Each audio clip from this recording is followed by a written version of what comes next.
ପବନରେ ଉଡ଼ି ଯାଉଥିବା ଆମ୍ବ ବୋଳର ବାସ୍ନା ସାଙ୍ଗକୁ ରାଜ୍ୟ ରାଜପଥରେ ଅଭୟପୁର ଅତିକ୍ରମ କରି ସଞ୍ଜୟର ବାଇକ୍ ଗତି କରୁଥାଏ। ସେଠାରୁ ଆଉ କିଛି କିଲୋମିଟର ଦୂରରେ ଥିବା ସହର କୁମୁଦପୁର ଆଡ଼କୁ ଏକ ସୁନ୍ଦର ଭାଇଚାରାର ବାତାବରଣ ସାଙ୍ଗକୁ ବ୍ୟସ୍ତବହୁଳତାରେ ବୁଡ଼ି ରହୁଥିବା ସହର କୁମୁଦପୁରରେ ଆଜିକୁ ପ୍ରାୟ 25 ବର୍ଷ କାଟି ସାରିଲାଣି ସଞ୍ଜୟ। ସ୍କୁଲରୁ ଆରମ୍ଭ କରି କଲେଜ ପର୍ଯ୍ୟନ୍ତ ସବୁ ତାର ଏଇ କୁମୁଦପୁରରେ କଟିଥିଲେ ବି ତାର ଆଖପାଖରେ ରହୁଥିବା ଲୋକମାନେ ଯେତିକି ତା ସାଙ୍ଗସାଥି ସାହି ପଡ଼ିଶା ସମସ୍ତେ ତାକୁ ବ୍ରିଟିଶ, ଫିରଙ୍ଗୀ, ଗୋରା ସରକାର, ନାଲି ପିମ୍ପୁଡ଼ି, ଫରେନ୍ ଛୁଆ, ପାଉଁଶ ମୁହାଁ ଏମିତି କେତେ କ'ଣ ଡାକନ୍ତି। ଏସବୁ ଡାକର ମୁଖ୍ୟ କାରଣ ଅଟେ କେବଳ ସଞ୍ଜୟର ରଙ୍ଗ। ଜନ୍ମବେଳରୁ ଚର୍ମରେ ମେଲାନିନ୍ ନାମକ ଏକ ବର୍ଣ୍ଣକଣା ନଥିବାରୁ ତା ଭିତରେ ଏପରି ଅବସ୍ଥା। ଶରୀର ସାରା କୌଣସି ଜାଗାରେ କଳା ଯାଇଟିଏ ବି ନାହିଁ। ଏହା କୌଣସି ରୋଗ ନୁହେଁ, ବରଂ ଏକ ପ୍ରାକ୍ ଅବସ୍ଥା। ବୈଜ୍ଞାନିକ ଭାଷାରେ ଏହି ଅବସ୍ଥାକୁ ଆଲବିନିଜ୍ ଏବଂ ସଞ୍ଜୟ ଭଳି ପିଲାମାନଙ୍କୁ ଆଲବିନୋ ବୋଲି କୁହାଯାଏ।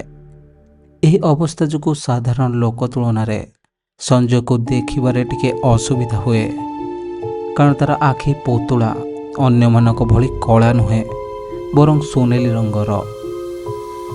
କିନ୍ତୁ ତା ପାଖରେ ଏମିତି ଏକ ଶକ୍ତି ଅଛି ଯାହା କୌଣସି ସାଧାରଣ ମଣିଷ ପାଖରେ ଆଦୌ ନାହିଁ। ତାହା ହେଲା ମରିଯାଇଥିବା ଲୋକଙ୍କୁ ଦେଖିବା ଆଉ ସେମାନଙ୍କ ସାଙ୍ଗରେ କଥା ହେବାର ଶକ୍ତି। ବୋଧହୁଏ ଏହି ଶକ୍ତିଟି ମଧ୍ୟ ତାକୁ ତାର ଆଲବିନିଜ୍ ଅବସ୍ଥା ଯୋଗୁଁ ମିଳିଥାଏ।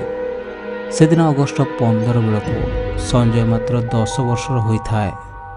ସ୍କୁଲରେ ପତାକା ଉତ୍ତୋଳନ ହେଲା ପରେ ତାର ଶ୍ରେଣୀର କିଛି ପିଲା ଆସି ସଞ୍ଜୟକୁ କହିଲେ, ତମରି ସରକାର ଆମ ଉପରେ ଏତେ ବର୍ଷ ହେଲାଣି ଶାସନ କରି ଆସୁଥିଲା, ହେଲେ ଆଉ ନୁହେଁ, ଆଜି ଆମେ ତତେ ଏ ଭାରତରୁ ତଡ଼ିଦେବୁ କହି ତାକୁ ବାଡ଼େଇବା ଆରମ୍ଭ କରିଦେଲେ। ଏମିତି ବାଡ଼େଇ ବାଡ଼େଇ ସଞ୍ଜୟକୁ ସେହି ସ୍କୁଲ ପଛପଟେ ଥିବା ବରଗଛ ତଳେ ଶୁଆଇ ଦେଇଗଲେ।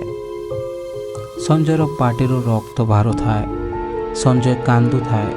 ସେହି ବରଗଛ ପାଖରେ ଠିଆ ହୋଇ ପିଲାମାନେ ସଞ୍ଜୟକୁ ବାଡ଼ଉଥିବାର ଦେଖୁଥାଏ।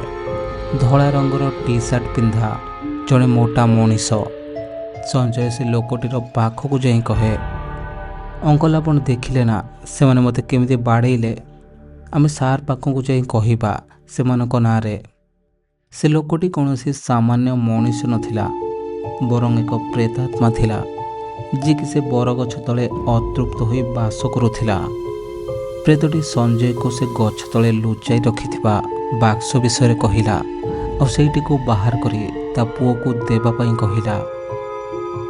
ଆଉ ତାର କହିଲା ଭଳି ସଞ୍ଜୟ ସେ ବାକ୍ସଟିକୁ ନେଇ ପ୍ରେତ କହିଥିବା ଘର ଆଗରେ ରଖିଦେଇ ଆସିଲା। ସେ ବାକ୍ସରେ ଥିଲା କିଛି ପେପର। ଜଣା ନାହିଁ ସେଥିରେ କ'ଣ ଏମିତି ଲେଖା ହୋଇଥିଲା, କିନ୍ତୁ ତା ପୁଅ ସେସବୁକୁ ଦେଖି ବହୁତ ଖୁସି ଜଣାପଡ଼ୁଥିଲା। ସେହିଦିନ ପରଠାରୁ ପ୍ରେତଟି ସବୁବେଳେ ମାର୍ଗଦର୍ଶନ କରେ ସଞ୍ଜୟର। ସଞ୍ଜୟକୁ ଅନ୍ୟ ପ୍ରେତମାନଙ୍କ ସହିତ କିଭଳି ଆଚାର ବ୍ୟବହାର କରାଯିବା ଦରକାର, କିଭଳି ସେମାନଙ୍କ ସାଙ୍ଗରେ କଥା ହେବା ଦରକାର ଏବଂ କିଭଳି ସେମାନଙ୍କର ସାହାଯ୍ୟ କରିହେବ, ଏସବୁ ଶିଖାଏ। ସେ ପ୍ରେତଟି ବଞ୍ଚିଥିବା ସମୟରେ ଜଣେ କର୍ଣ୍ଣ ପିଶାଚିନୀଟିକୁ ସାଧନା କରି ପ୍ରସନ୍ନ କରି ନିଜର ବନ୍ଦୀ କରି ରଖିଥିଲା। ସଞ୍ଜୟ ଯେବେ 20 ବର୍ଷର ହୋଇଗଲା, ସେତେବେଳେ ସେ ପ୍ରେତଟି ସେ ସାଧନ କରିଥିବା କର୍ଣ୍ଣ ପିଶାଚିନୀର ଜ୍ଞାନ ସଞ୍ଜୟକୁ ଦେଲା। ତା ପରଠାରୁ ଜଣେ କର୍ଣ୍ଣ ପିଶାଚିନୀ ସବୁଦିନ ସଞ୍ଜୟ ପାଖରେ ରୁହେ। ଯେବେ ବି କିଛି ଦରକାର ପଡ଼େ, ସବୁବେଳେ ଜଣେ ଅର୍ଦ୍ଧନଗ୍ନ ନାରୀଟିଏ ହୋଇ ଆସେ ତା କାନ ଆଗରେ ଭବିଷ୍ୟତ, କରଣୀୟ ଆକରଣୀୟ, ଶତ୍ରୁ ମିତ୍ର ସବୁ କହିଦେଇଯାଏ। ଅନ୍ୟପଟେ ସବୁ କାମ ସରିଗଲା ପରେ ଅଭୟପୁର ଗାଁ ବାଲା ସବୁ ମିଶି ଗଗନ ବିଷୟକୁ ନିକଟସ୍ଥ କୁମୁଦପୁର ପୋଲିସ ଷ୍ଟେସନର ଥାନା ଅଧିକାରୀଙ୍କୁ ହସ୍ତଗତ କରନ୍ତି। ସେହି ଥାନାରେ ଥିବା ବଡ଼ବାବୁ କୋର୍ଟର ନିର୍ଦ୍ଦେଶ ପରେ ଗଗନ ବିଷୟକୁ ମଣିଷ ମାରିଥିବା ଅଭିଯୋଗରେ ଆଜୀବନ ବନ୍ଦୀ କରି ରଖନ୍ତି।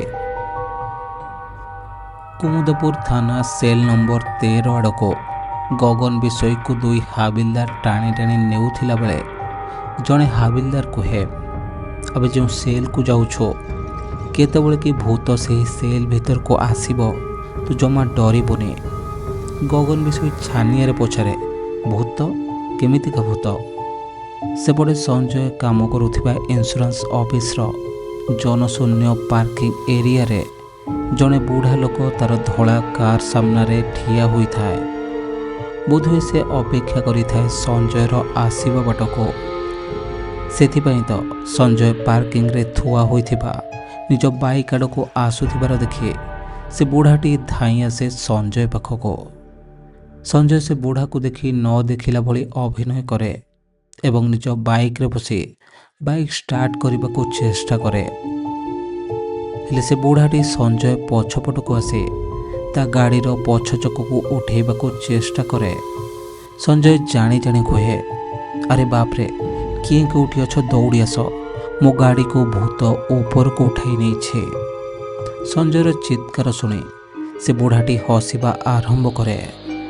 ସଞ୍ଜୟ କିଛି ସମୟ ପରେ ରାଗି ଯାଇ କୁହେ, ଶଳା ବୁଢ଼ା, ମରିଗଲୁ ସିନା, ଜୀବନ ଛାଡ଼ିନି ତୋର, ଆହୁରି ଥଟ୍ଟା ମଜା କରିବୁ ମୋ ସହିତ ନା? ଛାଡ଼ ମୋତେ, ନହେଲେ ଲୁଣ ଫିଙ୍ଗିବି ଦି। ସଞ୍ଜୟର ଗାଳି ଶୁଣି ବୁଢ଼ାଟି ତା ଚକ ଛାଡ଼ିଦିଏ। ସଞ୍ଜୟ ସଙ୍ଗେ ସଙ୍ଗେ ବାଇକ୍ଟି ଷ୍ଟାର୍ଟ କରେ ଆଉ ସେଠାରୁ ଚାଲିଯାଏ। ରାସ୍ତାରେ ବାଇକ୍ ଚଲେଇବା ସମୟରେ ପୁଣି ସେହି ବୁଢ଼ାଟି ହସି ହସି ସଞ୍ଜୟ ସାମ୍ନାକୁ ଆସେ। ହେଲେ ସଞ୍ଜୟ ବ୍ରେକ୍ ମାରି କୁହେ, ଆରେ ଦାଦି, ଏମିତି ଗାଡ଼ି ଚଲେଇବା ବେଳେ ମୋ ସାମ୍ନାକୁ ଆସିବା ବନ୍ଦ କର, ନହେଲେ କେତେବେଳେ ମୁଁ ବି ତୋ ଭଳିଆ ହୋଇଯିବେ। ବୁଢ଼ାଟି ପଚାରେ, ମୋ ଭଳିଆ ମାନେ? ଏବେ ତୋ ଭଳିଆ ଭୂତ ହୋଇଯିବି। ତୋତେ କେତେଥର ମୁଁ ମନା କରି କହିଛି ଏମିତି ଆମ ଅଫିସ୍ ଭିତରକୁ ପାର୍କିଂକୁ ଆସିବୁନି ବୋଲି। ବୁଢ଼ାଟି ସାମାନ୍ୟ ରାଗି ଯାଇ କହେ, ଆରେ ହଇରେ, ମୁଁ ତୋ ଅଫିସ୍କୁ ଗଲେ କି ତୋ ସାଙ୍ଗରେ ରହିଲେ କ'ଣ କିଛି ଅସୁବିଧା କରୁଛି କି କାହାର? ନା କାହାରିକୁ ଡରଉଛି? ହଁ, କେତେବେଳେ କେମିତି ତୋ ସାଙ୍ଗରେ ଟିକେ ଥଟ୍ଟା ମଜା କରୁଛି। ସଞ୍ଜୟ ସାମାନ୍ୟ ବୁଝେଇଲା ଭଳି ସେ ବୁଢ଼ାକୁ କହେ, ଆଲୋ ଦାଦି ଶୁଣ, ମରିଯାଇଥିବା ଲୋକମାନେ ଯେଉଁ ଜାଗାରେ ଥାଆନ୍ତି ସେ ଜାଗାରେ ଚୁମ୍ବକୀୟ କ୍ଷେତ୍ର ଅଧିକ ବଢ଼ିଯାଏ, ଯାହାଫଳରେ ଆଖପାଖରେ ରହୁଥିବା ଲୋକଙ୍କ ଦେହରେ ରକ୍ତ ଥଣ୍ଡା ପଡ଼ିଯାଏ, ମୁଣ୍ଡକୁ ଅମ୍ଳଜାନ ପହଞ୍ଚିବା କମିଯାଏ ଆଉ ସେମାନଙ୍କୁ ବିନା କାରଣରେ ବି ଡର ଡର ଲାଗେ। ସେଥିପାଇଁ ପୂର୍ବପୁରୁଷମାନେ କୁହନ୍ତି ଯେ ପିତୃପୁରୁଷଙ୍କ ଯିବା ଆସିବା କରୁଥିବା ଘରେ ବାସ କରିବା ଠିକ୍ ନୁହେଁ ବୋଲି। ସଞ୍ଜୟର କଥା ଶୁଣି ବୁଢ଼ାଟି ଆଶ୍ଚର୍ଯ୍ୟ ହୋଇଯାଏ ଆଉ ପଚାରେ, କିରେ, ପିଲାବେଳୁ ମୁଁ ତୋତେ ପ୍ରେତମାନଙ୍କ ସାଙ୍ଗରେ କେମିତି ବ୍ୟବହାର କରାଯାଏ, କେମିତି ସେମାନଙ୍କ ଶକ୍ତିକୁ କାବୁ କରାଯାଏ ଶିଖାଇ ଆସିଛି, ହେଲେ ଏସବୁ କଥା ତ ମୁଁ କାହିଁ ତୋତେ କେବେ ଶିଖାଇନି। ତାହେଲେ ତୁ ଶିଖିଲୁ କେମିତି? ସଞ୍ଜୟ ବାଇକ୍ ଷ୍ଟାର୍ଟ କରି କୁହେ, ଆଲୋ ଦାଦି, ତୁ ମୋତେ ଆଉ କେତେ ଦିନ ଶିଖାଇଥାନ୍ତୁ? ମୁଁ ନିଜେ ବି ତ କିଛି ଶିଖିବି ନା। ମୁଁ ନିଜେ ପରା ବିଜ୍ଞାନ ପଢ଼ିଛି। ସବୁ ଜିନିଷ ପଛରେ ବୈଜ୍ଞାନିକ କାରଣ ଅଛି ଆଉ ଭୂତମାନଙ୍କ ପଛରେ ବି। ସଞ୍ଜୟ ବାଇକ୍ ଚାଲୁଥାଏ ଆଉ ସେ ବୁଢ଼ାଟି ସଞ୍ଜୟର ବାଇକ୍ ପଛରେ ବସିଥାଏ। ସଞ୍ଜୟ ପୁଣି ନିଜ ବାଇକ୍ର ଷ୍ଟାର୍ଟ ବନ୍ଦ କରି ସେ ବୁଢ଼ାକୁ କହେ, ଦାଦି, ତୁ ଆଉ ମଣିଷ ହୋଇପାରିବୁନି। ଭୂତମାନେ ପାଖରେ ରହିଲେ ସାଧାରଣ ମଣିଷଙ୍କ ଭିତରେ କ'ଣ ସବୁ ଅସୁବିଧା ହେଉଛି, ତଥାପି ଆସି ତୁ ମୋ ବାଇକ୍ରେ ବସିଛୁ। କେତେବେଳେ କ'ଣ ହୋଇଯିବ ମୋ ବାଇକ୍ର? ତୁ ଓହ୍ଲାଇ ଯା, ସେ ସ୍କୁଲ ପଛ ବରଗଛରେ ଥା, ମୁଁ ଘରକୁ ଯାଇ ଟିକେ ଫ୍ରେଶ୍ ହୋଇକି ଯାଉଛି।